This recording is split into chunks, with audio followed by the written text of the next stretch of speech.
Hi, I'm Kat, and this is your daily tarot and astrology snapshot. So tonight we are going to see the sunset here in a few minutes, probably like 10 to 20 minutes or so. The sun will go beyond the horizon, and at the same time that the sun goes beyond the horizon and dips below it, the moon will come up, and they'll be set at this timing because they're direct opposition, because they're on opposite sides of our zodiac signs, which means that the sun, which is in Libra, right, because it's October 20th, which is going down over the horizon, the moon will rise, which is in Aries, so it's in the opposite sign. And because it's doing that, we're able to see the light of the sun on the moon's surface, and we're able to see more of our landscape that surrounds us if you go out in the evening and you don't have a lot of light pollution around the place that you live.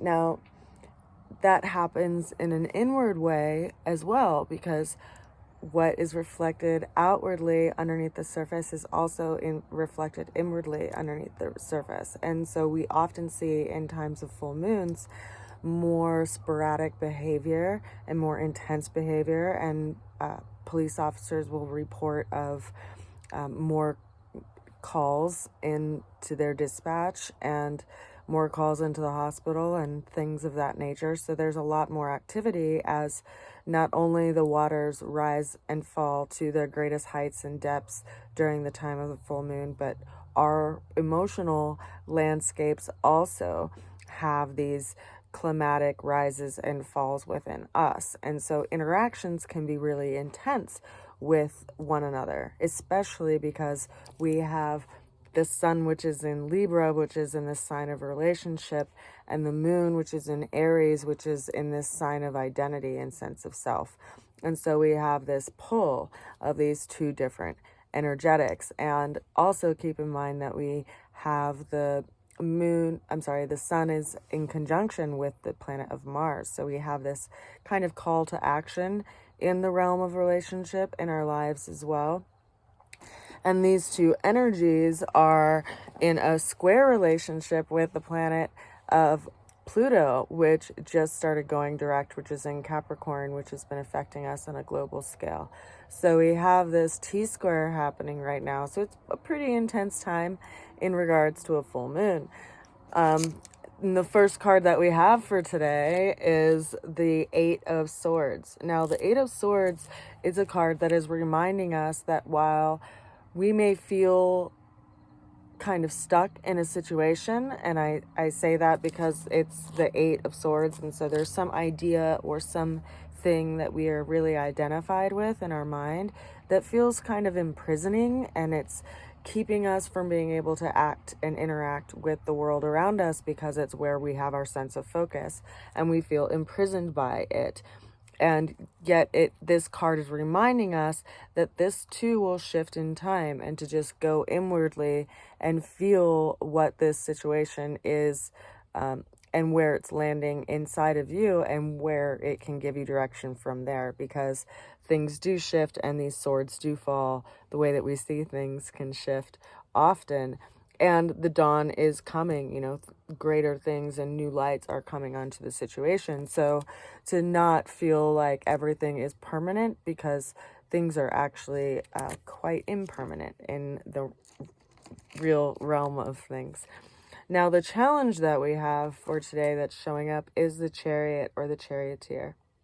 Now, this is a Cancer-ruled card, and it's interesting that it shows up because it's actually what sits in opposition to Capricorn, that energy of Pluto that's sitting in Capricorn, and these two other planets, or we should say celestial bodies, the sun and Mars, which are in Libra, and the moon, which is in Aries. So if we can look at the area of Cancer in our natal chart, we can figure out how to balance this three-legged table, so to speak.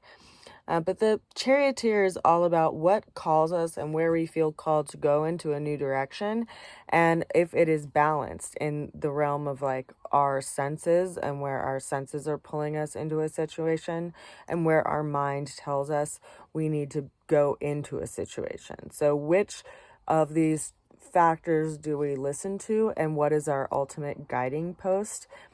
And it's interesting as well because this is governed by Cancer, as I mentioned before, but Cancer is governed by the moon. So there is something that we are learning or seeing in this influence of the full moon that's happening right now, that's revealing something that's calling us to create some kind of change and shift in our life. And it's challenging us because, we're not going to be able to keep things at the status quo that they've been in before. Now, the way that we're going to be getting through that challenge is the Ace of Cups, to be vulnerable and to be open and to feel a sense of how you actually feel emotionally in a situation. Cups are related to our emotions and our emotional body and our relationships. And so, if I think about it somatically, if you go into a situation and the situation makes you draw your shoulders around your heart as if you're kind of closing yourself off to a situation, that's your body's way of protecting you from the emotional environment that you're going into. And it's doing it because of its emotional intelligence and its read of the situation. Now, if you feel a sense of your chest opening up and your shoulders dropping back and a sense of confidence, well, that's a completely different sense of that situation and a read as far as how to be called into that situation and how to engage in that situation.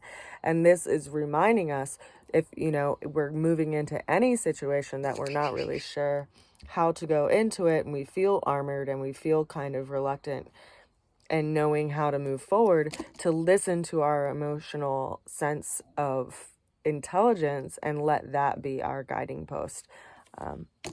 Now, the ultimate outcome that we have for this all is the Knight of Swords. So the Knight of Swords features a horse that has all of its feet up in the air.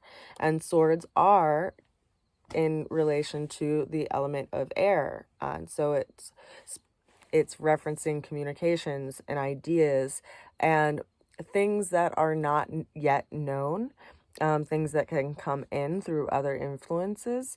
And so having this horse that has all of its feet up in the air brings up this idea of things being unknown and things being up in the air. And so it reminds us that no matter how fixed we feel we are in what we see and understand in things and situations, no matter what we perceive as our limitations in toward, like which hurdles we're going to have to face in moving forward, we don't actually know until these things that are up in the air land. So if you're, feeling imprisoned by the mind because the mind wants to paint these pictures of, well, what if, and this could happen if this situation is like XYZ cubed, like all of these ways that the mind wants to paint something to engage us in this mental imprisonment, we have to consider that there are a lot of things that are up in the air and there are a lot of things that are yet to be known. And when we do see them, that's when we can decide how we want to direct our energies and how we want to direct our actions and our focus. Now consider that all of this hesitation that we've been feeling over the last several months has been in relationship to all of these planets that we've had in retrograde. And many of those planets have moved out of retrograde within these last few weeks in October. And so we're going to see a lot of movement in the world and also in our own lives. And it's specifically in the relationship of this, square that's happening right now between Libra and Aries and Capricorn, because Pluto's been sitting in Capricorn for many, many years. And it was there when we had this huge conjunction last year and had this big global shift. So we're still experiencing that. And we have to consider that a lot of what we're experiencing in doubts and unknown factors is in relationship to these celestial bodies that are surrounding this planet that we live on. And if you'd like to see how they've been showing up in your life personally, because they all do show up in our own lives in their own unique ways, you're welcome to reach out to me at rootsofalchemy@gmail.com so we can set something up. Now, ultimately, for the end of the day, and this end of the day reading, it tells us that there is some allowing that we have to let happen. We have to let the situation reveal itself, and that will be happening over, the coming weeks, but especially as this full moon that we have for today is waning back to a new moon. And then we will be having an eclipse next month. So we'll be having a huge shift astrologically and in the same space in reflection of our own lives. So I send a good wish to you as you are sitting through this transition and in this space where you feel maybe a little bit up in the air. And I send you a big hug wherever you are. I hope you're well. I'll see you again soon. Bye for now.